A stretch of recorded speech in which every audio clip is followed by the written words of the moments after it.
كنتي براسك واثق من شي حاجه وطلعتي غلط. عقلك كيستعمل خدع ذكيه كتشوش على التفكير ديالك. خليوني نقول لكم كيفاش نقدر ما نطيحش في هذا المشكل. العقل ديالنا كيدير خدع بلا ما نحسو وكيخلينا نصدقوا افكار غير صحيحه. هادشي كيأثر على القرارات ديالنا وعلى العلاقات ديالنا. كيفاش؟ عندنا بعض الخدع اللي معروفه. مثلا الخدعه الاولى هي الانحياز التاكيدي confirmation bias. هنا عقلك كيقلب غير على المعلومات اللي كتوافق الافكار ديالك وكيهمل اي حاجه مخالفه.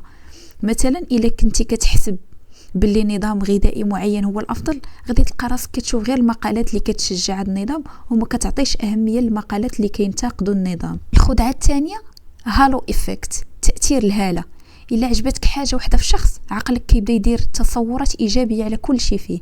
مثلا الا كان شي واحد لباسو زوين، ممكن انت غترجعو ذكي ومثقف لما تكون عندك معطيات صحيحه عليه. الخدعه الثالثه هي التحيز للسلبيات نيجاتيفيتي بايس. العقل كيركز اكثر على الحوايج السلبيه وكينسى الايجابيات. مثلا الا تلقيتي 10 تعليقات ايجابيه وكومونتير واحد سلبي، غادي تبقى مركز غير على السلبي وتنسى كل شيء زوين تقال في حقك. شنو الحل هو تعرف هاد الخدع باش ترد بالك منهم وتبدا تشك في الافكار اللي كتجيك بسهوله. سول راسك واش فعلا عندي معطيات كافيه، واش ما كنركزش غير على السلبيات. وهادشي غادي يعاونك تفكر بعقلانيه. عقلنا ذكي ولكن ماكر. الا عرفتي كيفاش كيخدعك غادي تولي قادر تاخذ قرارات حسن. بارطاجي هذا الفيديو مع الناس اللي مهتمين بعالم النفس وطريقه التفكير، لان هذه المعلومات ممكن تغير حياتك.